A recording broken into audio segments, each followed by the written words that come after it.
দর্শক, একুশে টেলিভিশনের ফ্যাক্ট চেকে আপনাদের সবাইকে স্বাগত জানাচ্ছি। আমি হারুন রশিদ। আমরা আজকে কাকে অতিথি করছি একটু পরেই বলবো, কিন্তু তার আগে বলি যে আমরা কি বিষয় নিয়ে আলোচনা করছি।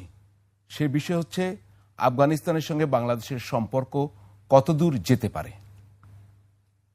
এই বিষয়টি আলোচনা করার একটি কারণ রয়েছে, সেটি বলি যে সম্প্রতি আফগানিস্তানে বাংলাদেশ থেকে একটি প্রতিনিধি দল গিয়েছিলেন মাওলানা মামুনুল হকের নেতৃত্বে, এবং এই বিষয়ে মূলত আজকে আমরা আলোচনা করব এবং তার সঙ্গে অন্যান্য রাজনৈতিক বিষয় চলে আসবে। তো আমাদের সঙ্গে রয়েছেন মাওলানা মামুনুল হক, তিনি আমির বাংলাদেশ খেলাফত মজলিস, একই সঙ্গে যুগ্ম মহাসচিব হেফাজত ইসলাম, এবং তিনি ঢাকা মহানগরেরও দায়িত্বে রয়েছেন আমির সেক্রেটারি জেনারেল। তো আপনাকে স্বাগত আমাদের এই স্টুডিওতে আসার জন্য। ধন্যবাদ। তো আপনারা যখন আফগানিস্তান সফরে গিয়েছেন তারপরে আমরা আসলে এই বিবৃতিটা পেয়েছি, আপনার দল থেকেই দেয়া হয়েছিল সেটি, এবং এটি নিয়ে আলোচনা হয়েছে পত্রপত্রিকায়, আপনাদের বক্তব্য সেখানে দেয়া হয়েছে। আপনিও ওখান থেকে আপনার কিছু ভিডিও পরে আমরা দেখেছি। তো আপনি কি উদ্দেশ্যে গিয়েছিলেন সেটি আগে আপনার মুখে আমরা শুনি, তারপরে আমরা আলোচনায় যাব। আমরা গিয়েছিলাম, আমরা একটু ভিডিওটা দেখে নিই। ভিডিওটা দেখানো সম্ভব হবে? আমরা সাউন্ড শুনতে পাচ্ছি না। যে ইমারতে ইসলামিয়া গঠিত হওয়ার পর এখানকার রাষ্ট্র পরিচালনা এবং সমাজ, শিক্ষা, অর্থনীতি, অন্যান্য বিষয় নিয়ে বেশ কিছু প্রচারণা রয়েছে। যে সকল প্রচারণাগুলোর মধ্যে অনেক বিষয়ই রয়েছে যেগুলো খুবই স্পর্শকাতর। সেই বিষয়গুলো শুধুমাত্র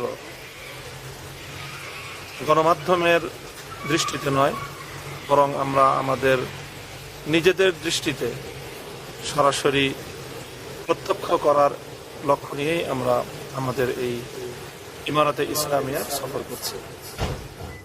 জি, ইমারতে ইসলামিয়া সফর করেছেন আপনারা আফগানিস্তান, এবং যেখানে এখন তালেবান শাসন আমরা বলে থাকি চলছে, সেখানে আপনি বলছেন নিজেই যে এখানকার বিভিন্ন বিষয় নিয়ে প্রচারণা রয়েছে, যেটাকে ইংরেজিতে আমরা বলতে প্রোপাগান্ডা, নট ক্যাম্পেইন, যেটা সংবাদ মাধ্যমের দৃষ্টিতে না দেখে আপনারা নিজেদের চোখে দেখতে গিয়েছিলেন। জানতে চাই কি দেখেছেন আফগানিস্তানে। বিসমিল্লাহির রহমানির রহিম। সর্বপ্রথম আজকের এই প্রোগ্রামে যারা এই মুহূর্তে সংযুক্ত আছেন, দেখছেন, আমাদেরকে শুনছেন, সকলকে আন্তরিক অভিনন্দন জানিয়ে, সালাম জানিয়ে শুরু করছি। আলহামদুলিল্লাহ, এটি একটি গুরুত্বপূর্ণ বিষয় যে একবিংশ শতাব্দীতে কোরআন এবং সুন্নাহকে ভিত্তি করে একটি রাষ্ট্র ব্যবস্থা পরিচালিত হবে, তার প্র্যাকটিক্যাল একটি দৃষ্টান্ত স্থাপিত রয়েছে। মূলত সেই বিষয়টা আমাদের কৌতূহলের মূল কেন্দ্রবিন্দু, যে ইসলামী শরিয়ার শাসন ব্যবস্থা প্রতিষ্ঠিত হওয়ার পর একটা দেশ এবং একটা সমাজের কি পরিস্থিতি দাঁড়াতে পারে।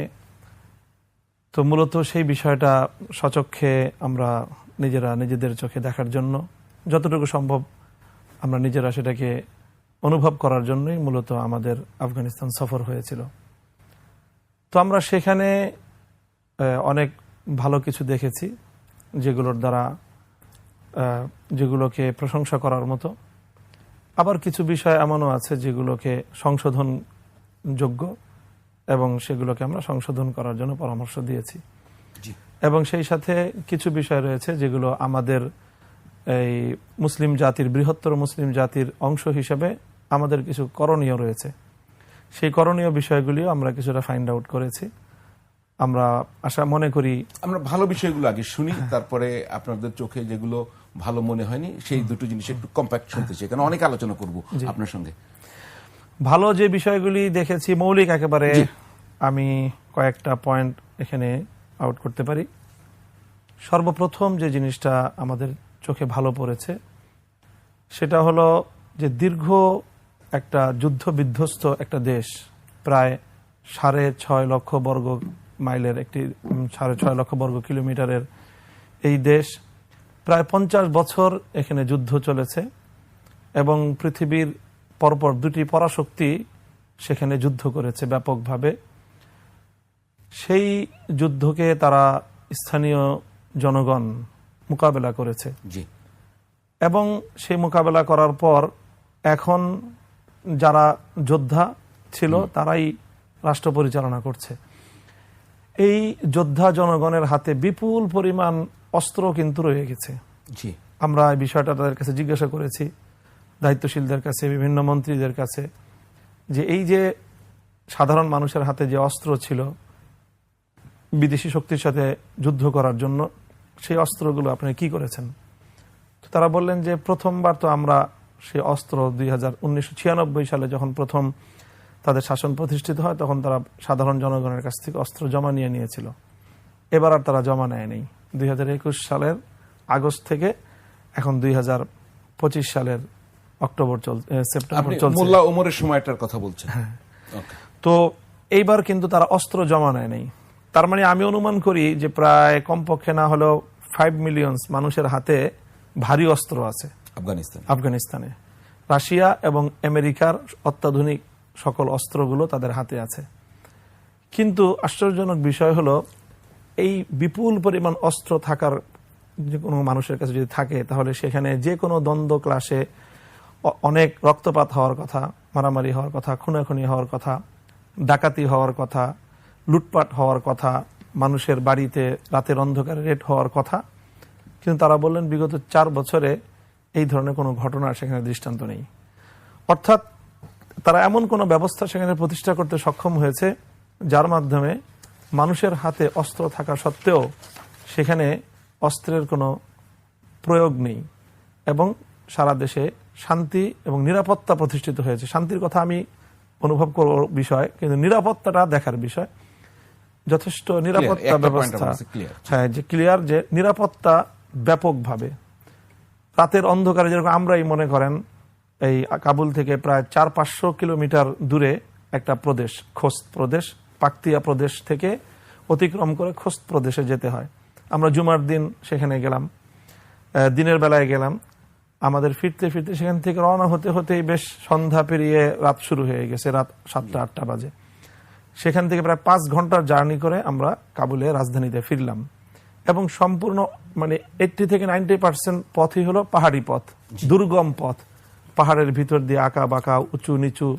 সেই পথ পাড়ি দিয়ে আমরা একেবারে সেই খোঁজ থেকে আমরা কাবুলে ফিরলাম। আরো গাড়ি ঘোড়া চলতেছে, এই দুর্গম পথে গাড়ি ঘোড়াগুলো চলতেছে। তেমন কোনো রাষ্ট্রীয় নিরাপত্তা চৌকিরও খুব আহামরি আয়োজন আছে সেটা বলার উপায় নেই, কিন্তু মনে হচ্ছে যে মানুষজন বেশ নিরাপদে সেখানে যাত্রা করছে। এই পয়েন্টটা আমাদের ক্লিয়ার। সেকেন্ড পয়েন্ট, দ্বিতীয় পয়েন্ট যেটা আমি দেখেছি আমাদের কাছে যেটা ভালো মনে হয়েছে সেটা হলো যে তারা অর্থনৈতিকভাবে কিন্তু এখনো খুব সমৃদ্ধ না। দুটি আভ্যন্তরীণ সোর্স থেকে রাষ্ট্রের অর্থ ব্যবস্থা পরিচালিত হচ্ছে। একটা হলো তারা কিছু কাস্টমস পাচ্ছে, বিদেশি যে সকল যানবাহন বা মালামাল তাদের মাটি ব্যবহার করে, তাদের সড়ক ব্যবহার করে যাতায়াত করছে, সেখান থেকে তারা একটা কাস্টমস পাচ্ছে। আর হলো তাদের দ্বিতীয় ইনকাম সোর্সটা হলো এখন মাইন, বিভিন্ন খনিজ সম্পদ উত্তোলন করছে। বিপুল পরিমাণ খনির তাদের মধ্যে ওখানে মজুদ আছে, গ্যাস এবং কয়লার, সর্বশ্রেষ্ঠ কয়লার সর্ববৃহৎ মজুদ তাদের ওখানে। তারা যেটা বললো যে সেই কয়লা 300 বছর উত্তোলন করলেও শেষ হবে না এবং শুধু তাদের দেশের কয়লা দিয়ে সারা পৃথিবীর কয়লার চাহিদা পূরণ হওয়া সম্ভব। হ্যাঁ, এবং সোনার মাইনও আছে তাদের ওখানে।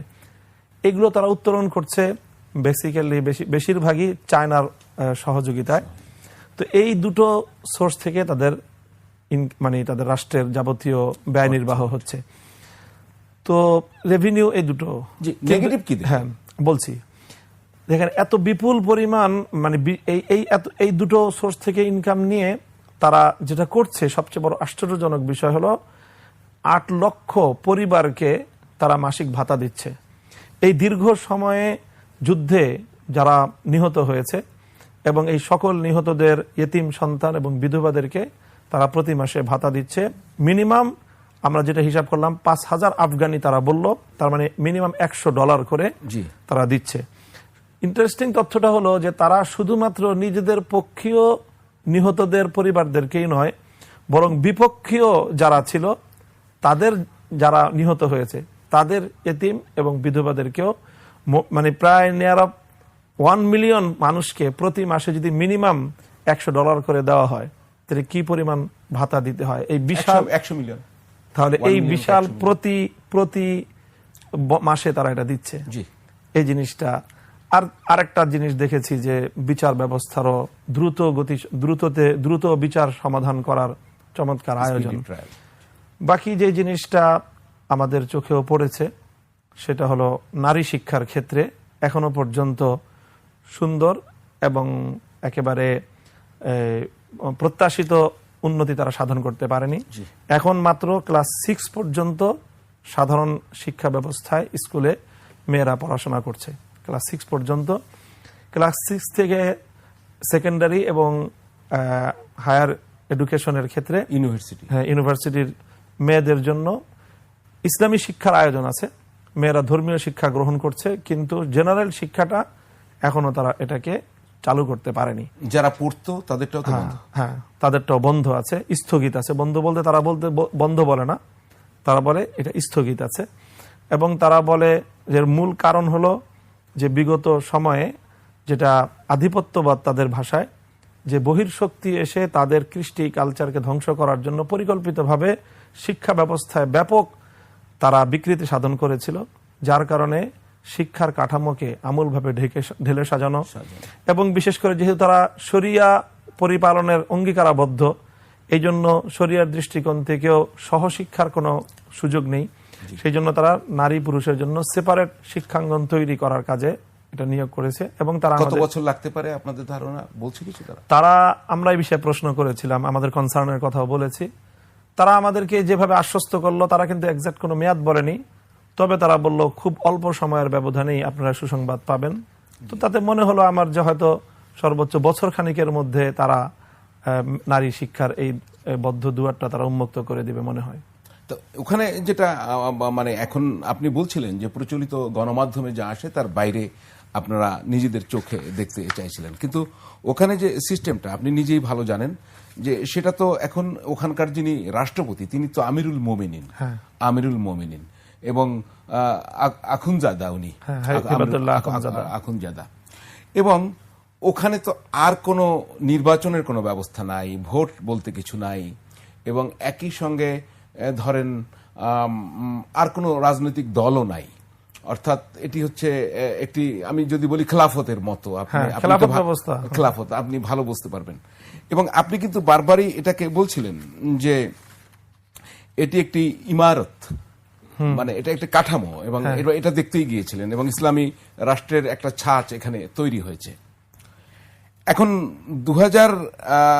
30 বছর পর কিন্তু আপনারা গিয়েছেন 2001 সালে, কিন্তু এখান থেকে একটা টিম গিয়েছিল, আর একটা টিম, আর আপনারা এই গেলেন এবং একটা এনজিওর মাধ্যমে গিয়েছেন। আমি যদি আপনার বক্তব্য ভুল না জানি, আপনি নিজেই বলেছেন যে একটি এনজিও, ইউকে ভিত্তিক একটি এনজিও আপনাদের নিয়ে গিয়েছিল, সেটার সম্পর্কে আমরা খোঁজ নিয়েছি, প্রসপার আফগানিস্তান। ঠিক আছে, আপনি তো গিয়েছিলেন ওমরায়, সেখান থেকে ওখানে গেলেন।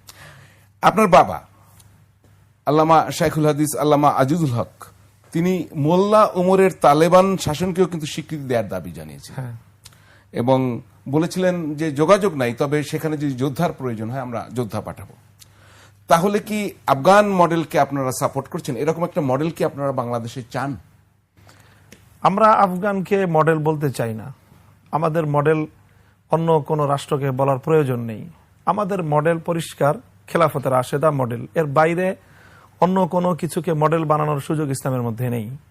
আমরা সেই খেলাফতের রাশেদাকে মডেল বলি। হ্যাঁ, তারা প্র্যাকটিস করতেছে, তারা প্র্যাকটিস করে তারা যদি খেলাফতের রাশেদার মডেলকে পরিপূর্ণ বাস্তবায়ন করতে পারে তাহলে সেটা ভালো। তাহলে তারা তো একটি বিপ্লবের মাধ্যমে এসছেন, একটা যুদ্ধ, তাহলে আপনারা তো ইলেকশনের মাধ্যমে যাচ্ছেন, তাহলে এটা কিভাবে সম্ভব? কেননা খেলাফত যদি প্রতিষ্ঠা হয় অন্য কোনো রাজনৈতিক দল থাকবে না, বিএনপি থাকবে না, আওয়ামী লীগ তো এমনিতেই নাই, থাকবে না, জাতীয় পার্টি থাকবে না, ইসলামী দল নামে আলাদা দলও থাকবে না, তো সেটা কিভাবে সম্ভব? তাহলে আপনারা কি সেটা নির্বাচনের এজেন্ডায় বলবেন যে আমরা যদি ক্ষমতায় যাই তাহলে খেলাফত ছাড়া আর কিছু থাকবে না? না, খেলাফত তো হুট করে যাওয়া যাবে না। মানে এই মুহূর্তে আমি আমার এই পরিবেশে দাঁড়িয়ে আমি খেলাফত ব্যবস্থা বাস্তবায়নের বাংলাদেশে প্রেক্ষাপট নেই। এখন এই জায়গায় দাঁড়িয়ে যদি আমি খেলাফতের কথা বলি, তাহলে সেটা বলবো যে আমরা সকলে মিলে করব। খেলাফত যে কনসেপ্টটা কাউকে বাদ দিয়ে নয়, খেলাফতের কনসেপ্টটা হলো সকলকে নিয়ে। সেখানে বিএনপি, জামাত এবং সকল দলের সকলে মিলে আমরা সম্মিলিতভাবেই খেলাফত ব্যবস্থা। বিএনপি কিভাবে খেলাফত প্রতিষ্ঠা করবে? তার তো দলীয় আদর্শে খেলাফত নাই না। যদি তার আদর্শ, তার দলকে আমরা নিব না, তার ব্যক্তিদেরকে নিব। ব্যক্তিদেরকে নিয়ে, সকলকে নিয়েই আমরা খেলাফত ব্যবস্থা বাস্তবায়ন করব। তাহলে বিএনপি তো থাকবে না, থাকার তো সুযোগ নেই খেলাফতে, আছে কি? বিএনপির এই আদর্শ থাকার সুযোগ নেই। বিএনপি যেই আদর্শ এবং যেই ম্যানিফেস্টো অনুযায়ী তারা রাজনীতি করে, বা যেই গঠনতান্ত্রিক যেই নীতির আদর্শে আলোকে তারা রাজনীতি করে, সেই রাজনীতি ইসলাম এলাও করে না। এনসিপি থাকার সুযোগ নেই, কোন আলাদা ইসলামিক জামায়াত ইসলামীও থাকার সুযোগ নেই। ইসলামী খেলাফত ব্যবস্থা, জামায়াত ইসলামী থাকার সুযোগ আছে। ইভেন আমার দলও থাকার সুযোগ নেই। বাংলাদেশ খেলাফত মজলিসও থাকবে না। আমি বলছি জামায়াত ইসলামী থাকার আমি বলতেছি বাংলাদেশ খেলাফত মজলিসও থাকবে না। কোন রাজনৈতিক দলই আলাদা ভিন্নভাবে থাকবে না, সকলেই রাষ্ট্রীয় কাঠামোর মধ্যে একীভূত হয়ে যাবে। আমরা এই পয়েন্টটি আরো বিস্তারিত আলাপ করব। দর্শক, আমরা এই খেলাফত নিয়ে আরো কথা শুনবো মাওলানা মামুনুল হকের মুখে। তার আগে ফ্যাক্ট চেকে নিচ্ছে একটা বিরতি, সঙ্গেই থাকুন।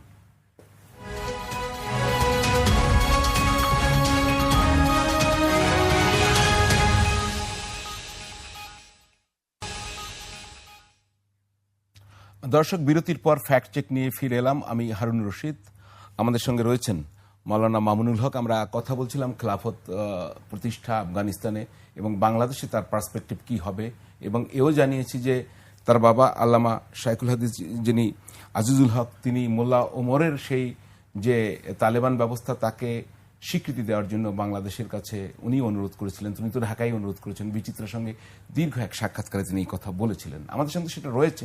কিন্তু এবার যারা সফরে গিয়েছেন মাওলানা মামুনুল হকের নেতৃত্বে, তাদের মধ্যে আরো ছিলেন মাওলানা আব্দুল আউয়াল।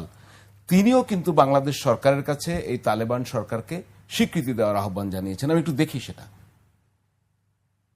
আজকে আল্লাহ পাক তাদেরকে ইমারত ইসলামিয়া দান করেছেন। এটা সারা বিশ্বের মানুষের জন্য দেখার মতো জিনিস। সারা বিশ্বের প্রায় 42টা রাষ্ট্রের সাথে তাদের স্বীকৃতি হয়েছে। পরিতাপ হলো যে আমরা বাংলাদেশ সংখ্যাগরিষ্ঠ মুসলিম রাষ্ট্র হওয়ার পরেও আমরা এখনও বাংলাদেশ আফগানিস্তানকে আমরা স্বাধীন রাষ্ট্র হিসাবে ঘোষণা দিতে পারিনি। এটা হয়ে যাওয়াটা অতীতেই আমরা আশা করছি। তো বিশেষ করে আমাদের দেশবাসীর জন্য আমরা আহ্বান করব, আপনারা সুযোগ পেয়ে আসেন। জি, উনি বলছিলেন ওনার কথার ভিতরে 42টা রাষ্ট্র স্বীকৃতি দিয়েছে। আপনি কি শিওর আপনারা যে বিশ্বের 42টা রাষ্ট্র তালেবান গভর্নমেন্টকে স্বীকৃতি দিয়েছে আফগানিস্তান? এখানে স্বীকৃতির ব্যাখ্যা একটু বিস্তারিত ব্যাখ্যা আছে। একটা রাষ্ট্র পূর্ণাঙ্গ স্বীকৃতি দিয়েছে, রাশিয়া। আর 41টা রাষ্ট্রের সাথে তাদের ডিপ্লোম্যাটিক ইতিমধ্যে সম্পর্ক স্থাপিত হয়েছে। বর্তমান ইমারাতের পক্ষ থেকে প্রেরিত ডিপ্লোম্যাটরা তারা সেখানে কাজ করছে। 41টা রাষ্ট্র, এবং তার মধ্যে গোটা আরব বিশ্বের প্রত্যেকটা দেশ এক্সেপ্ট কুয়েত বাদে সবগুলো দেশ তাদের সাথে ডিপ্লোম্যাটিক সম্পর্ক স্থাপন করেছে। আমাদের সাবকন্টিনেন্টালেও ভারত এবং পাকিস্তান, আরো কোন কোন রাষ্ট্র তাদের সাথে ডিপ্লোম্যাটিক সম্পর্ক ইতিমধ্যে স্থাপন করেছে। শুধু বাংলাদেশ তাদের সাথে এখনো পর্যন্ত কোন সংযোগ বা ডিপ্লোম্যাটিক কোন সম্পর্ক স্থাপন। বাংলাদেশ তালেবান সরকারকে স্বীকৃতিও দেয়নি। এখানে তালেবান সরকার এই শব্দটা মনে হয় সঠিক প্রয়োগযোগ্য না। আফগানিস্তান সরকার বলেন, হ্যাঁ, ইমারাতে ইসলামিয়া বলবেন, অথবা আফগানিস্তান স্বীকৃতি দেয়নি। তবে উজবেকিস্তানের মাধ্যমে একটা দ্রুততম সম্পর্ক আমরা রাখছি, মানে দূতাবাসী। এখন আমি যদি আপনার সেই দেখার জায়গা থেকে এখন আপনার কাছে আসি, সেই জায়গাগুলো একটু উল্লেখ করতে চাই। যে সেখানে মাধ্যমিক স্কুল বন্ধ, আপনি আগেই বলেছেন। বিশ্ববিদ্যালয় অধ্যয়ন বন্ধ, আমি যদি ভুল না করি। তারপরে অলরেডি ইন্টারনেট, আংশিক ইন্টারনেট বলছে বেলেল্লাপনা, এগুলো বন্ধ করার জন্য ইন্টারনেট প্রায় বন্ধ। তারপরে এই তথ্যটা সঠিক না। আচ্ছা, তাহলে আমি পত্রিকা থেকে বলছি যে এটা একদিন 2-1 দিন আগের খবর, কিন্তু হয়তো বা আপনি দেখে থাকবেন কিনা আমি জানি না। তারপরে আন্তর্জাতিক সংস্থা বা ওখানে জিও এবং এনজিও, যেখানে এনজিও গুলোতে নারীদের চাকরি ওখানে নিষেধ। তারপরে এখানে নারী এবং ইরানি লেখকদের বই নিষিদ্ধ আছে। তারপরে বিদেশে বৃত্তি পাওয়া যে সমস্ত এটি নারী একটা একটা করে বলতে হবে, এত আমি একসঙ্গে বলে ফেলে আপনি তারপর জবাব দেবেন। না, সবগুলো তো মনে রাখতে পারবো না। আমি আপনাকে মনে করাই দেবো যখন বলতে যাবেন। বিদেশে যে সমস্ত নারীরা পড়াশোনার জন্য বৃত্তি পেয়েছিলেন, এমনি তো বন্ধ ওখানে উচ্চশিক্ষা, তাদেরকে কিন্তু আর যেতে দেয়নি। এবং এই ফিগারটা হচ্ছে কত, 14 লাখ নারী মেয়ে আফগানিস্তানে এখন প্রাথমিক শিক্ষা থেকে বঞ্চিত হচ্ছে। এগুলা আপনাদের চোখে পড়েছে কিনা? জি, আমি যদি একটা একটা করে আবার যদি মনে করাই দিই আপনাকে। জি বলেন। যে ওই যে আপনি বলছিলাম যে এখন 14 লাখ নারী প্রাথমিক শিক্ষা থেকে বঞ্চিত। না, প্রাথমিক শিক্ষা থেকে কোনো মেয়ে বঞ্চিত নাই, এই কথাটা যদি কেউ বলে থাকে এটা সম্পূর্ণ অবাস্তব। ক্লাস 6 পর্যন্ত সকল মেয়েরা, আমরা দেখেছি কাবুলের রাস্তাঘাটে মেয়েরা দল বেঁধে স্কুলে যাচ্ছে এবং তারা দল বেঁধে স্কুল থেকে বের হয়ে আসছে। সেখানে আমাদের দেশের মতো একেবারেই সাধারণ ব্যবস্থা। তবে যারা মেয়েরা একটু বড় হয়ে যায় তারা সেখানে স্বাভাবিকভাবেই তাদের লেবাস পোশাকের মধ্যে একটু ভিন্নতা আছে, এছাড়া ব্যতিক্রম কিছুই নাই। বিশ্ববিদ্যালয় শিক্ষা বন্ধ। বিশ্ববিদ্যালয়ে শিক্ষার ক্ষেত্রেও ছেলেরা তো সম্পূর্ণ শিখছে, সকল বিশ্ববিদ্যালয় ওপেন আছে, কোথাও কোনো বিশ্ববিদ্যালয়, আমরা কাবুল বিশ্ববিদ্যালয় ভিজিট করেছি, না না মেয়েরা তো যেতে আমি বলছি মেয়েরা শুধুমাত্র, হ্যাঁ মেয়েরা যেতে পারছে না। মেয়েদের জন্য শিক্ষার একটা পার্ট খোলা আছে, উন্মুক্ত আছে, যে তারা ইসলামী শিক্ষা শিখছে। হ্যাঁ, জেনারেল শিক্ষাটা তারা স্থগিত রাখছে, যে তারা এটা পুনর্বিন্যাস করছে, পূর্ণ শিক্ষা কারিকুলাম এবং অবকাঠামো সবকিছুই। এই সব অবকাঠামো তো নতুন করে তাদেরকে নির্মাণ করতে হচ্ছে। জি, তারপরে হচ্ছে ইন্টারনেটের ব্যাপারে যদি আপনি আসেন। ইন্টারনেটের বিষয়টা তো আমরা তো সেখানে ইন্টারনেট ব্যবহার করলাম একেবারে কাবুল থেকে নিয়ে শুরু করে খোস্ত পর্যন্ত 500 কিলোমিটার রাস্তা আমরা নিজেরা ইন্টারনেট ব্যবহার করেছি। ওখানে কিন্তু সব খায় না, কিছু কিছু প্রদেশে ওটা বন্ধ করা হয়েছে। এটা হতে পারে, কিন্তু আমার দ্বারা 3টা প্রদেশ দিয়ে তো আমি গেলাম, কোথাও তো ইন্টারনেট। নারী এবং ইরানি লেখকদের বইগুলো ওখানে নিষিদ্ধ হয়ে গেছে। এটা তো একেবারে একটা ফালতু কথা বলবো, যে কোনো নারী হিসেবে কোনো লেখকের লেখা বন্ধ করা হয় না। এই জিনিসটা আমাদের গণমাধ্যমে বাংলাদেশে যখন আসছে, আমরা এটা তাদের সকলের কাছে প্রশ্ন করেছি। তারা খুব এটাকে বললি, একেবারে খুব কড়া ভাষায় তারা এটাকে বলেছে যে না, অ্যাজ এ মোমেন্ট কোন লেখিকার লেখা নিষিদ্ধ করা হয়নি। হ্যাঁ, কিছু কিছু লেখক, তার মধ্যে ইসলামী লেখকও আছেন, যে সমস্ত লেখা দ্বারা তারা মনে করেন যে যাদের লেখা আফগানিস্তানের ঐতিহ্য, তাদের কালচার এবং তাদের ঐক্য এবং সংহতির মধ্যে বিভেদ সৃষ্টি করতে পারে, সেই জাতীয় কিছু পুস্তক, অল্প কিছু পুস্তক তারা একটা নির্দিষ্ট গণ্ডিতে, যেগুলো পাঠ্যপুস্তকের মধ্যে, সেখান থেকে তারা বাদ দিয়েছে এবং কিছু বিষয়ের বিপণন বন্ধ করেছে। আপনি ওখানকার ইকোনমিক যে সোর্সের কথা বলছেন, তার ভিতরে খনি একটি বড়, আপনি বলেছেন। ওখানে আপনি কি এটা লক্ষ্য করতে পেরেছেন বা আপনারা কি দেখার চেষ্টা করেছেন যে আফগানিস্তানের মূল ব্যবসা হচ্ছে মাদক ব্যবসা, পপি বিজনেস, পপি ফুলের ব্যাপক চাষ হয়, ওখান থেকে আফিম হয়, সেটিকে আপনারা লক্ষ্য করেছেন? সেটিকে বন্ধ হয়েছে? সেগুলো তো এক সময়ের ইতিহাস। এখন আমরা প্রশ্ন করেছি খুব ভালোভাবেই, তারা টোটালি রাষ্ট্রীয়ভাবে সেই পপির বদলে এখন তারা ব্যাপকভাবে জাফরান সহ এমন বেশ কিছু উন্নত মানের উদ্ভিদ তারা উৎপন্ন করছেন, চাষাবাদ করছে, যেগুলো সারা পৃথিবীর ব্যাপক চাহিদা আছে। এগুলো তারা আমাদেরকেও প্রপোজ করেছে যে তোমরা আমাদের দেশ থেকে ড্রাই ফুড, এবং বিশেষ করে তারা জাফরানের কথা বলেছে যে ওয়ার্ল্ড ক্লাস, এবং শুধু ওয়ার্ল্ড ক্লাস না, সারা পৃথিবীর সর্বশ্রেষ্ঠ জাফরান তারা উৎপাদন করে, সেই জাফরান যেন আমদানি করা হয় পৃথিবীর বিভিন্ন দেশের কাছে। তারা এটাকে এখন বাংলাদেশ যদি তালেবান সরকার বা আফগান সরকারকে এখন স্বীকৃতি দেয়, যেটা একমাত্র রাশিয়া ছাড়া আর কেউই পূর্ণাঙ্গভাবে দেয়নি, হয়তোবা চায়নার একটা প্রক্রিয়া চলছে, বাংলাদেশ তো পশ্চিমা বিশ্বের সাথে সম্পর্ক রাখে, তার তো কূটনৈতিক সম্পর্ক সেখানে, তো সে যদি এইটা স্বীকৃতি দেয় তাহলে সেটা সামলাবে কিভাবে? সেটা প্রশ্ন অবশ্যই বাংলাদেশের সেই সাহস আছে কিনা। তাদের একটা কথা আমি বলি, আমাকে একজন আফগান টিপ্পনী কেটে বলল যে তোমাদের বাংলাদেশ যখন স্বাধীনতা অর্জন করেছিল, তখন প্রথম দিকে যে রাষ্ট্রগুলো তোমাদেরকে স্বীকৃতি দিয়েছিল তার মধ্যে একটা হলো আফগানিস্তান। তখন তো সেখানে তালেবান শাসন ছিল না। আফগানিস্তান, তারা বলছে যে আমরা এতদিন, এখন আমরা যে রাষ্ট্র, তালেবান রাষ্ট্রের ব্যাপারে যেই রাষ্ট্র এখন আছে, জাতির মধ্যে দ্বিমত নেই, কোনো গোটা জাতি ঐক্যবদ্ধ, কাজে তোমাদের এখন, সে বলেছে যে তাদের একটা এই বিষয়ে দুঃখ আছে যে আমাদের স্বাধীনতার পরে তারা সর্বপ্রথম আমাদেরকে স্বীকৃতি দিল, কিন্তু আমরা এখন 41টা রাষ্ট্র তাদের সাথে ডিপ্লোম্যাটিক সম্পর্ক স্থাপন করলো।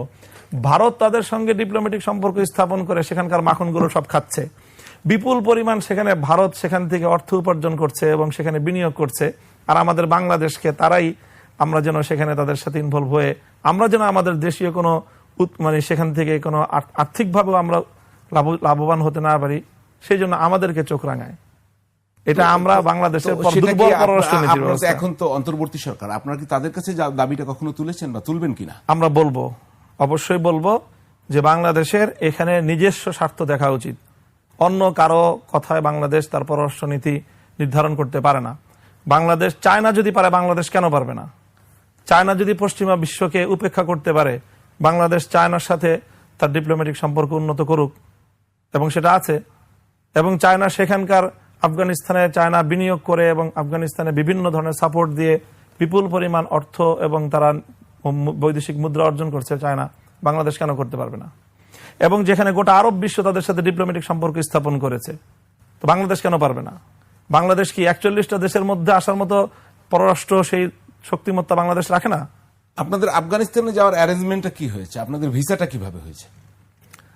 আমাদের যেমনটা আমি বলেছি আগে, আপনি বললেন যে প্রসপার আফগানিস্তান এটা যুক্তরাজ্য ভিত্তিক একটা সংস্থা। জি এই সংস্থার অনেক কর্মকর্তাই হলো আমাদের বাংলাদেশি বংশোদ্ভূত, জি এবং তারা পৃথিবীর বিভিন্ন জায়গায় মানবাধিকার নিয়ে কাজ করে, এবং বিশেষ করে যে সকল মুসলিম বন্দীরা গুয়ান্তানামো সহ বিভিন্ন জায়গায় চরম মানবাধিকার লঙ্ঘনের শিকার, তাদেরকে এইভাবে তারা ওখানে আইনি সাপোর্ট দেয়।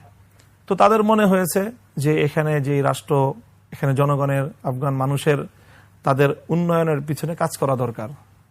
তো তারা সেখানে বিভিন্ন ডেলিগেট নিয়ে যায়। জি ইতিমধ্যে তারা ইউকে থেকে দুটো ডেলিগেট নিয়ে তারা আফগানিস্তানে গিয়েছে।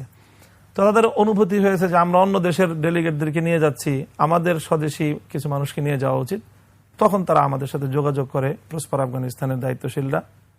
তারা আমাদেরকে বলে যে, আমরা বলছি ঠিক আছে, যদি সেখান থেকে প্রপার ওয়েতে আমাদের যাওয়ার কোনো সুযোগ হয়, তো আমরা তো এই দেশটা দেখতে আমাদের কৌতূহল আছে, জি কাজে সেইভাবে আমরা সে অফার গ্রহণ করি।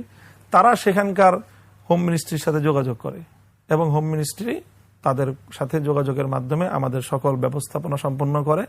এবং সেই প্রেক্ষিতে ভিসাটা কিভাবে হয়েছে? ভিসাটা স্পেশাল একটা ভিসা ইস্যু করেছে আমাদের নামে সেই হোম মিনিস্ট্রি থেকে।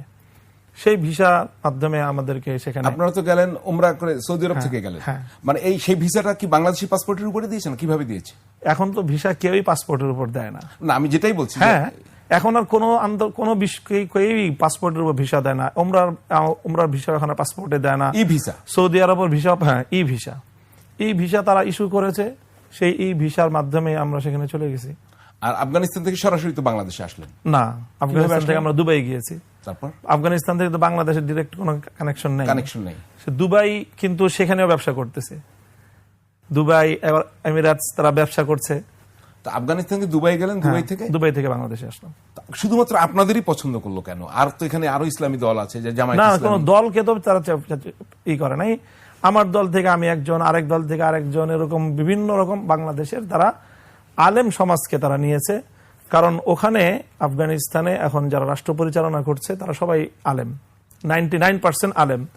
তাদের ধারণা যে আলেমদেরকে তারা সবচেয়ে সম্মান এবং মর্যাদা দেয়।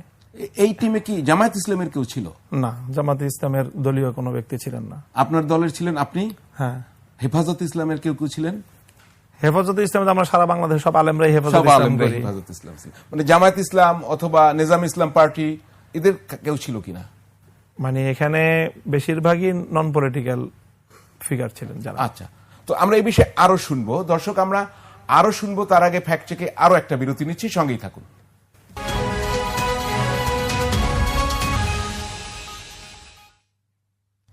দর্শক, বিরতির পর আবারও ফ্যাক্ট চেক নিয়ে আপনার সঙ্গে হাজির হয়েছি। আমি হারুন রশিদ, আমাদের সঙ্গে রয়েছেন মাওলানা মামুনুল হক। আমরা আফগানিস্তান নিয়ে কথা বলছিলাম, এখন একটু দেশের রাজনীতিতে। আপনি যখন আফগানিস্তানে, তখন কিন্তু দেশে আপনার আন্দোলন চলে, যে যুগপৎ আন্দোলন জামায়াত ইসলামী এবং কয়েকটি ইসলামী দল শুরু করেছিল, এবং তার ভিতরে আপনারাও রয়েছেন। আপনার খেলাফতে মজলিস যে দলটি, আপনি যেটার প্রধান, সেটিও রয়েছে। এবং যে জিনিসটা আমি বলতে চাই সেটি হচ্ছে যে আপনাদের 5 দফা, তাদের 4 দফা, মূলত জামায়াত ইসলামী, বাট যুগপৎ আন্দোলন। তো সেই জায়গাটায় আমরা আপনাদের কোথায় মিল হবে? এটি কি শেষ পর্যন্ত একটি রাজনৈতিক জোট, যেটা নির্বাচনী জোটে যেতে পারে কিনা? আপনারা কিন্তু পিআর সিস্টেম পুরাটা চান না, চাচ্ছেন উচ্চ কক্ষে, কিন্তু জামায়াত ইসলামী চাচ্ছে কিন্তু উভয় কক্ষে। এটি একটি ব্যাপক আপনাদের সঙ্গে দূরত্ব এখানে রয়েছে। তারপরে লেভেল প্লেইং ফিল্ড, এটা তো সবাই চাচ্ছে। দোসরদের বিচার, বিশেষ করে জাতীয় পার্টি সেটা আছে, কিন্তু ওই একটা জায়গায় মূলত যেটা পিয়ার পদ্ধতি, যেটা আপনার ইসলামী আন্দোলন বাংলাদেশও চায়, কিন্তু আপনারাও চান সেটা, যেটা বিএনপিও কিন্তু চাচ্ছেন যে পিয়ার উচ্চকক্ষে। BNP চায় না। বিএনপি এখন চায় না, কিন্তু ওই ব্যাপারে তাদের দ্বিমত নাই। না, দ্বিমত আছে। দ্বিমত আছে, আচ্ছা। এখন এটাকে শেষ পর্যন্ত আপনারা তো 3 দিনের আন্দোলন করে ফেললেন, এই আন্দোলনটা কি আপনার হবে, মানে একটি নির্বাচনী জোট হবে? আপনারা কি একসঙ্গে জামায়াতের সঙ্গে নির্বাচনও করতে যাচ্ছেন কিনা? নির্বাচন বিষয়ে এখনো আমাদের মধ্যে কোনো আলোচনা হয় নাই।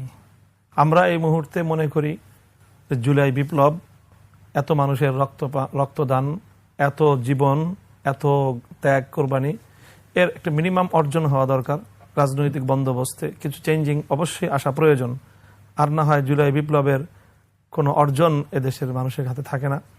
এই জন্য জুলাই বিপ্লবের জুলাই সনদের আইনি ভিত্তি, এটা আমাদের খুব গুরুত্বপূর্ণ একটা ইস্যু। এটার ব্যাপারে আমরা কোনো ছাড় দেওয়ার মানসিকতা রাখি না, এবং যে কোনো মূল্যে আমরা আমাদের জায়গা থেকে আমরা সর্বোচ্চ চেষ্টা করব জুলাই সনদের আইনি ভিত্তি রাষ্ট্রের কাছ থেকে অর্জন করার জন্য। কিন্তু জামায়াতের সাথে আপনার দুটি বেসিক ব্যাপারে আপনি বিভিন্ন সময় বলেছেন, আমরা সেই বেসিক দুইটা ব্যাপার একটু দেখে নিই। জামায়াত সম্পর্কে মাওলানা মামুনুল হক কি বলেন? তারা একটি রাজনৈতিক সংগঠন এবং তারা ইসলামের ক্ষেত্রেও তাদের একটি আইডিওলজি রয়েছে, তাদের একটি দর্শন রয়েছে। বিশেষ করে তারা মরহুম মাওলানা মওদুদী সাহেব, আবুল আলা মওদুদী সাহেবের তারা চিন্তা দর্শন লালন করে থাকে। এটি হলো মাওলানা মওদুদী সাহেবের যে সকল চিন্তা এবং তার যে সকল দর্শনগুলো, তার যে সকল বক্তব্যগুলো উপমহাদেশের হাক্কানি ওলামায়ে কেরামের সাথে মতপার্থক্যপূর্ণ রয়েছে, তার সেই ভুল বক্তব্যগুলো থেকে, তার সেই ভুল আকীদাগুলো থেকে, তার সেই ভুল দর্শনগুলো থেকে জামাতে ইসলাম যদি নিজেদেরকে স্পষ্টভাবে তা সম্পর্কচ্যুত ঘোষণা করে, যে বাংলাদেশের আলেম সমাজ জামাতে ইসলাম সম্পর্কে তাদের যে নেতিবাচক অবস্থান সেটিও পুনর্মূল্যায়িত হবে। বাংলাদেশ জামাতে ইসলামের দলগতভাবে 1971-এর স্বাধীনতা যুদ্ধের সময় যে তাদের যে ভূমিকা, সেই ভূমিকা বিষয়েও তাদের দলীয় সুস্পষ্ট কোনো একটি দিক নির্দেশনা যদি তাদের নেতাকর্মীদের সম্মুখে আসে, তাহলে সেটিও বাংলাদেশের তাদের রাজনীতির জন্য অনুকূল হবে। জি, আমরা এটার ব্যাপারে শুনবো। তার আগে আরেকটি তথ্য আপনি তো নিজেই জানিয়েছেন, 5 তারিখের পরে বোধহয় 6 তারিখেই, 6 আগস্ট গত বছরের বেগম খালেদা জিয়ার সঙ্গে আপনার দেখা হয়েছিল এবং দীর্ঘ সাক্ষাৎ হয়েছিল, সেটা আমরা শুনবো। এই দুইটা অবস্থানে কোনো পরিবর্তন এসছে কিনা, এটা কেন চান? মানে এখানে তাদের ইসলাম নিয়ে কি ভুলগুলো আছে, সেগুলো কি সংশোধনযোগ্য? আরেকটু যদি প্রিসাইজলি বলতেন, ঈমান আকীদার কোন ভুলগুলো আছে? আর আপনি মুক্তিযুদ্ধের প্রসঙ্গে কথা বলছেন, তাদের কি সেই অবস্থান পরিবর্তন হয়েছে? না হলে তো কি করবেন? এখানে আমি জামাতে ইসলামের তাদের যে আধ্যাত্মিক গুরু এবং তাদের প্রতিষ্ঠাতা মরহুম মাওলানা আবুল আলা মওদুদী সাহেব, ওনার কিছু স্পেসিফিক কিছু বক্তব্য এবং কিছু মতাদর্শ, যেগুলোর ব্যাপারে ওনার সেই বছর যুগ যুগ ধরেই এদেশের আলেম সমাজের সাথে তাদের সাথে মতবিরোধ রয়েছে। তার মধ্যে বড় একটা হলো যে সকল নবীদেরকে নিঃশর্তভাবে এবং সামগ্রিকভাবেই আমরা নিষ্পাপ মনে করি। সেই জায়গায় ওনার কিছু একটু কারেকশন আছে। ওনার পক্ষ থেকে উনি এটাকে দ্বিমত করেন। কি দ্বিমত করেন? উনি কিছু বক্তব্য যে না, নবীগণের দ্বারাও কোথাও কোথাও ভুল হয়েছে, এরকম মর্মে ওনার কিছু বক্তব্য আছে। আর এছাড়া আমরা মনে করি যে নবীর পরে নবীজির যে সহচর যারা ছিলেন, সাহাবী যারাকে আমরা বলি, সেই সাহাবায়ে কেরাম আমরা মনে করি যে তারা সমালোচনার ঊর্ধ্বে এবং তারা সামগ্রিকভাবে উম্মার জন্য তারা আইডল, এবং তাদেরকে আমরা বলি মেয়ারে হক, সত্যের মাপকাঠি তারা। তো এই জায়গাটাতেও মওদুদী সাহেব নবীর পরে আর কাউকে ঠিক ওইভাবে বিতর্কের ঊর্ধ্বে তিনি বিশ্বাস করতে চান না। ওনার বক্তব্যে তিনি ব্যাপকভাবে অনেক সাহাবী, বড় বড় সাহাবীদের কার্যক্রম নিয়ে তিনি সমালোচনা করেছেন। এটা হলো মৌলিক দুইটা পয়েন্ট। এই সমালোচনা কি হারাম বলবো আমরা? এই সমালোচনা বিভিন্ন পর্যায়ে আছে। সমালোচনার কিছু পর্যায়ে যেটা একেবারে নিষিদ্ধ পর্যায়ে চলে যায়, তো সেরকম কিছু কার্যক্রম আমাদের সাথে ওনাদের দ্বিমতের জায়গা আছে। ইসলামের মৌলিক কনসেপ্ট নিয়েও একটা জায়গায় আমাদের সাথে ওনাদের দ্বিমত আছে। সেটা হলো যে মাওলানা আবুল আলা মওদুদী সাহেব ইসলামের যে মৌলিক বিধিবিধানগুলো, নামাজ, রোজা, হজ, জাকাত, যেগুলো ইসলামের মূল লক্ষ্য, সেগুলোকে উনি ইসলামের যে আরেকটা বিধান আছে জিহাদ বা ইসলামী রাষ্ট্র প্রতিষ্ঠা, সেই রাষ্ট্র প্রতিষ্ঠা এবং জিহাদের জন্য তিনি ওই সকল ইবাদতগুলোকে একটা মানে উপলক্ষ্য হিসেবে সাব্যস্ত করেছেন কোন কোন লেখার মধ্যে। এই জাতীয় বেশ কিছু মত পার্থক্য, মত বিরোধ ওনার সাথে আছে। আমাদের বক্তব্য হলো এটা ওনার ব্যক্তিগত মতামত থাকুক, জামাতে ইসলাম দল হিসাবে মওদুদী সাহেবের সকল বক্তব্যকে তারা তাদের দলীয় আদর্শ হিসেবে গ্রহণ না করুক, এবং এই জায়গাটায় ওরা তাদের বক্তব্য স্পষ্ট হোক যে মওদুদী সাহেবের এই বক্তব্যগুলো ভুল। এটা হলো আমাদের সেই হাফিজ হুজুরের যুগ থেকেই আমাদের বাংলাদেশের অবস্থান। আমাদের পূর্বপুরুষরা তাদের কাছে বারবার এই অফার করেছেন। চেঞ্জ করেছে তারা এখনো পর্যন্ত তাদের পক্ষ থেকে ঠিক আমরা যেভাবে বলি সেইভাবে তাদের পক্ষ থেকে কোনো বক্তব্য আসেনি। আরেকটা ইস্যু যেটা মুক্তিযুদ্ধ বিষয়, অবশ্যই এই বিষয়ে তারা আগের তুলনায় এখন যথেষ্ট অনেকগুলো বক্তব্য তারা রেখেছে। দলীয় জায়গা থেকে অনেকেই বলেছে যে তারা মুক্তিযুদ্ধের সময়ে কোনো ভুল ভ্রান্তি হয়ে থাকলে জামাতে ইসলাম সেজন্য তারা ক্ষমা প্রার্থনা করেছে বা দুঃখ প্রকাশ করেছে, এটা তারা বলে। তো যদি সেটা হয়ে থাকে, এই বিষয়ে আমাদের আলাদা কোনো সুনির্দিষ্ট কোনো প্রস্তাবনা নেই যে এইভাবে দুঃখ প্রকাশ করতে হবে। আপনাকে অ্যাকসেপ্ট করেছেন কিনা তাদের এই অবস্থানটা? এটা নিয়ে এইভাবে আমাদের মধ্যে আনুষ্ঠানিক কোনো আলোচনা হয়নি। আমরা লক্ষ্য করছি যে দেশ এবং অনেকেই এই বিষয়টাকে এখন অনেকটা আগের তুলনায় মানে অনেকটাই নরম ভাবে দেখছেন, সফটলি তারা এটাকে মনে করছেন যে হ্যাঁ, জামাতে ইসলাম এই জায়গাটাতে তারা তাদের যে অবস্থানগত যেই কিছুটা ভুল ছিল সেই ভুলের জন্য তারা দুঃখ প্রকাশ করেছে, এবং অনিচ্ছাকৃত কিছু ভুল বা ইচ্ছাকৃত ভুল এগুলো বলে তারা সরি বলেছে। কাজে এই বিষয়টা অনেকটা মিনিমাইজ হয়ে আসছে বলে মনে হয় আমার কাছে। বেগম খালেদা জিয়ার সাথে আপনার দেখা কি হয়েছে? আপনি কথা বলেছেন, আমি সেখানে সেটাই শুনবো, রাজনৈতিক কোনো আলাপ হয়েছে কিনা? বেগম জিয়ার সাথে না, বেগম জিয়ার সাথে আমাদের যখন দেখা হয় সেটা ঠিক 5ই আগস্টের বিপ্লবের পরের দিন। শুধু উনি অসুস্থ অবস্থায় ওনাকে দেখতে গিয়েছিলাম, এবং সেই সময় দেশের সম্পর্কে, দেশের এই আমূল পরিবর্তনের ব্যাপারে ওনার যে অনুভূতি, সেই অনুভূতিটা উনি শেয়ার করেছেন, এবং সেই সময় জাতির উদ্দেশ্যে ওনার পক্ষ থেকে যে আহ্বান আমাদের কাছেও বলেছেন, আমাদের মাধ্যমে জাতিকে সেই মেসেজটা উনি দিতে বলেছেন। এই জাতীয় কথা হয়েছে যে দেশের যেন কেউ সম্পদ নষ্ট না করে, দেশ তো সকলের, আমরা সকলে মিলে যেন এই দেশটাকে ভালোভাবে সামনের দিকে অগ্রসর করতে পারি। এই ধরনের ইতিবাচক বক্তব্যই আমি ওনার কাছ থেকে পেয়েছি, এবং ওনার ওই সময়ে ওনার সামগ্রিক যে অসুস্থতা জনিত যে অবস্থা, সেই অবস্থা থেকে ওনার এই বক্তব্যে আমি মুগ্ধ হয়েছি। তার দেশপ্রেমে আপনি মুগ্ধ? হ্যাঁ, তার দেশপ্রেম, দুটো বিষয়, মানুষের প্রতি তার যে মমত্ববোধ, সেটার প্রতি আমি মুগ্ধ হয়েছি। দুটো বিষয়। আপনি একই সঙ্গে হেফাজতে ইসলামেরও যুগ্ম মহাসচিব, আবার আপনি রাজনীতিও করেন, ইসলামী রাজনীতি, বাংলাদেশ খেলাফত মজলিসের আমির। এখন আমার আপনার কাছে জানতে চাওয়া যে বিএনপির সাথে আপনাদের রাজনৈতিক মানে হেফাজতে ইসলাম, আমরা এখনো মনে করি যে হেফাজতে ইসলাম জামায়াতের সঙ্গে যুক্ত নয়, কারণ এটা রাজনৈতিক দল না, তবুও তার হেফাজতে ইসলামের বড় বড় নেতারা বিভিন্ন তাদের আলাদা রাজনৈতিক দল আছে, এবং ইদানিং স্পষ্ট ক্লিয়ার হেফাজতে ইসলাম কিন্তু স্পষ্ট করে বলেছে ঈমান আকীদা পরিপন্থী যারা বিভিন্ন অবস্থানে আছে, এটা আমরা স্পষ্ট বুঝতে পারি, তাদের ব্যাপারে তাদের রিজার্ভেশন রয়েছে। আপনার রিজার্ভেশন আমি কম বেশি শুনলাম। তাহলে কি বিএনপির সাথে কি আপনাদের ঐক্য হওয়ার সম্ভাবনা সম্ভব কিনা, রাজনৈতিক ঐক্য এবং নির্বাচনী ঐক্য সম্ভব কিনা, হবে কি হবে না সেটা আমরা জানতে, সম্ভব কিনা? হ্যাঁ, অসম্ভব না। বিএনপির সাথে আমরা অতীতেও একসাথে জোট করেছি, নির্বাচন করেছি, আমরা একসাথে অনেক কিছুই আমাদের বিএনপির সাথে যৌথভাবে জোটগতভাবে হয়েছে। কাজেই সেই জায়গায় থেকে তো অসম্ভব কিছু না। কোনো আলাপ আলোচনা হচ্ছে কিনা? আলাপ আলোচনা খুবই প্রাথমিক পর্যায়ের বা খসড়া পর্যায়ের আলাপ আলোচনা হয়। তবে আমরা এই মুহূর্তে যেটা মনে করি সেটা হলো যে আমি আমার দল বাংলাদেশ খেলাফত মজলিসের পক্ষ থেকে যে এই মুহূর্তে আওয়ামী লীগের এবং আওয়ামী লীগের পক্ষীয় শক্তির তাদের মানে অপসারণের পরে বাংলাদেশে এখন রাজনীতিতে বেসিক্যালি একটা পক্ষই এখন রাজনীতি করছে। তো কোন পক্ষ? শুধু দক্ষিণপন্থী যারা নাকি ডানপন্থী, আমরা বিএনপিকে ডানপন্থী দল বলেই মনে করি। বিএনপি যদিও সেটা স্বীকার করতে চায় না এখন, কিন্তু আমরা বিএনপিকে এখনো ডানপন্থী দল হিসেবেই মনে করি। ডানপন্থীরাই এখন বাংলাদেশের রাজনীতি করছে। কাজেই এখন রাজনীতির এই সময়কার এই প্রেক্ষাপটের প্রয়োজনে হয়তো নিজেদের মধ্যে প্রতিযোগিতা, প্রতিদ্বন্দ্বিতার একটা প্রসঙ্গ এসেছে, কিন্তু এই সময়ও পরস্পর জুলাই বিপ্লবের যারা অংশীজন তাদের সকলের মধ্যে একটি সহনশীল অবস্থা বিরাজমান থাকা চাই।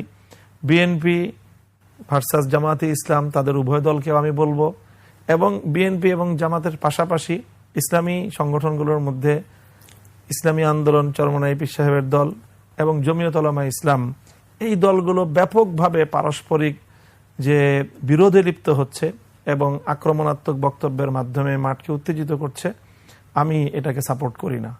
আমি মনে করি যে রাজনৈতিক প্রতিযোগিতা, প্রতিদ্বন্দ্বিতা থাকতে পারে, কিন্তু আলটিমেটলি চূড়ান্ত বিবেচনায় বাংলাদেশে যেই পরাজিত শক্তি জুলাই বিপ্লবের মাধ্যমে উৎখাত হয়েছে, তারা যে কোনোভাবে বাংলাদেশে আবার ইন করার চেষ্টায় আছে। তাদের ব্যাপারে মাঠের গড়ে ওঠা ঐক্য, এটাই নিজেদের দলীয় সংকীর্ণ রাজনীতির চেয়ে কাদের ঘাড়ে সওয়ার হওয়ার আশঙ্কা আছে, ইন করার চেষ্টা আছে? বিএনপি বলছে জামাতের ঘাড়ে সওয়ার হয়েছে, না, আমি মনে করি বিএনপির ঘাড়ে সওয়ার, বিএনপি বা জামাতের ঘাড়ে সওয়ার হতে পারবে খুব সহসাই, এটা আমি মনে করি না। তবে তারা দুই পক্ষ যেইভাবে প্রতিযোগিতায় এবং পরস্পর কাদা ছোড়াছড়িতে লিপ্ত হয়েছে, সেই ক্ষেত্রে তারা তাদের দুই পক্ষের যে কারো মাধ্যমে এই আত্মঘাতী কার্যক্রম পরিচালিত হতে পারে। নিজের উপস্থিত প্রতিদ্বন্দ্বীকে পরাজিত করার জন্য নিজের অতীতের ঘোরতর শত্রুকে তারা নিজেদের বগলতলে আশ্রয় দিতে পারে। সেটা বিএনপি বা জামাত যেই করুক, তার জন্য এটা হবে আত্মঘাতী সিদ্ধান্ত আমি মনে করি। তো আপনাদের জোট করার ক্ষেত্রে যদি আপনারা ইন্ডিপেন্ডেন্টলি আপনি নিজে নির্বাচন করতে চান কিনা, আমি সেটা একদম স্পেসিফিক, আপনি কি আগামী নির্বাচনে প্রতিদ্বন্দ্বী করবেন কিনা? আমি আগামী নির্বাচনে প্রতিদ্বন্দ্বিতা করব কিনা এই বিষয়টা এখনো আমি চূড়ান্ত সিদ্ধান্ত গ্রহণ করিনি। আমার ব্যক্তিগতভাবে নির্বাচন করার আগ্রহ ছিল না। জাতীয় রাজনীতির প্রয়োজনে অথবা কোনো অ্যালায়েন্স যদি হয়, সেই অ্যালায়েন্সের প্রয়োজনে অথবা আমার দলের নির্বাচনী প্রচারণার প্রয়োজনে যদি আমাকে ব্যক্তিগতভাবে নির্বাচনে প্রতিদ্বন্দ্বিতা করতে হয়, আমি প্রতিদ্বন্দ্বিতা করব। অ্যালায়েন্স করার ক্ষেত্রে সেই আপনি যদি নির্বাচন করেন, অ্যালায়েন্স করার ক্ষেত্রে কোন দলগুলোকে সুবিধাজনক মনে করেন আপনি? একদমই যদি স্পেসিফিক বলতেন আমরা শেষ পর্যায়ে। এবং একই সঙ্গে আমি আপনাকেও এও বলি যে এখন আমি হেফাজতকে জামাত অ্যালাইন দেখছি না এখনো। হেফাজত কখনোই কোন দলের সাথে অ্যালাইন ছিল না। হেফাজতের মধ্যে অনেকগুলো রাজনৈতিক দল অন্তর্ভুক্ত আছে। এখন মনে করেন ঠিক এই মুহূর্তে হেফাজতভুক্ত জমিয়ত উলামা ইসলাম অনেকটাই তারা বিএনপির দিকে ঝুঁকে পড়েছে। হেফাজতভুক্ত খেলাফত মজলিস, বাংলাদেশ খেলাফত মজলিস, দুইটা স্বতন্ত্র রাজনৈতিক সংগঠন। খেলাফত মজলিস এবং বাংলাদেশ খেলাফত মজলিস এখন যুগপৎ আন্দোলনে আছে এই জুলাই সনদ বাস্তবায়নের জন্য। কাজেই সেই ক্ষেত্রে এখানে এখনো চূড়ান্ত কোনো কথা বলার মতো সময় হয়নি। তো একটা বিষয় আপনার কাছে আমি জানতে চাই, এই জোট করার ক্ষেত্রে ইসলামী শাসন ব্যবস্থা প্রবর্তন কোনো শর্ত হবে কিনা? এই মুহূর্তে আমরা যদি বৃহত্তর প্রয়োজনে বিএনপির সাথে যারা আমাদের মধ্যকার যারা অ্যালায়েন্স করছে, সেখানে এই মুহূর্তে ইসলামী শাসন প্রতিষ্ঠার শর্ত আরোপ করার বাংলাদেশের রাজনৈতিক বাস্তবতা নেই। এখন আমরা যেটা বিএনপিকে মিনিমাম শর্ত দিই সেটা হলো যে কোরআন সুন্নাহ বিরোধী কোনো আইন করবে না। এর চেয়ে আমি আরো এক ধাপ অগ্রসর হতে চাই আমাদের আগামীর রাজনীতির জন্য। সেটা হলো বিদ্যমান সংবিধান এবং আইন কাঠামোতে কোরআন সুন্নাহ বিরোধী যে ধারাগুলো আছে সেগুলো বাতিল বলে গণ্য হওয়ার মতো কোনো একটা ধারা সংবিধানে অথবা যে কোনো একটা জায়গা অন্তর্ভুক্ত করার দাবিটা, এটা হলো আমাদের রাজনীতির পরবর্তী টার্গেট। বাংলাদেশে কি ইসলামী আইন বা ইসলামী রাষ্ট্র ব্যবস্থা বা খেলাফত আদৌ প্রতিষ্ঠা সম্ভব? আপনি কোনো সম্ভাবনা দেখেন? অবশ্যই বাংলাদেশ খুবই সম্ভাবনাময়। দেখেন, সাম্প্রতিক ঐক্যমত্য কমিশনের পক্ষ থেকে বিভিন্ন বিষয়ে জরিপ চালানো হয়েছিল। তার মধ্যে স্পেসিফিক একটা প্রশ্ন ছিল বাংলাদেশের শরিয়া আইন চান কিনা। আপনারা জানেন কিনা এই তথ্য, আপনাদের জানা আছে কিনা? মোর দেন 70% মানুষ তারা বলেছে আমরা বাংলাদেশে শরিয়া আইন চাই। অথচ এই শরিয়া আইনের কথা বলে, ইসলামী আইনের কথা বলে কিতুল কালাম কাণ্ডটাই না ঘটানো হয়, অথচ বাংলাদেশের মানুষ কিন্তু বলছে তারা শরিয়া আইন চায়। কাজে যে দেশের মানুষ সরকারি জরিপে, ঐক্যমত্য কমিশনের জরিপে তারা শরিয়া আইন চাইতে পারে, আমরা মনে করি সে দেশের মানুষ সত্যিকার অর্থেই যদি একটা সুন্দর পরিবেশ এবং তাদের আস্থাভাজন নেতৃত্ব তাদের কাছে শরিয়া আইন বাস্তবায়ন করার অঙ্গীকার নিয়ে সামনে আসতে পারে, এদেশে ইসলামী শাসন প্রতিষ্ঠিত হবে ইনশাআল্লাহ। তার নেতৃত্ব কারা দিতে পারে? কোন দল, কারা? কোন দল নেতৃত্ব দিবে না, এদেশে ইসলামী জনতা এবং সর্বব্যাপী একটা বিপ্লব হবে, সেই বিপ্লব ইসলামী বিপ্লব হবে এবং কোরআন সুন্নাহ শাসন ব্যবস্থা প্রতিষ্ঠিত হবে। অসংখ্য ধন্যবাদ মাওলানা মামুনুল হক আমাদের সময় দেওয়ার জন্য। আপনি কষ্ট করে আমাদের এখানে এসেছেন। দর্শক, আপনাদেরও অসংখ্য ধন্যবাদ, কষ্ট করে এতক্ষণ এই অনুষ্ঠানে আমাদের সঙ্গে ছিলেন।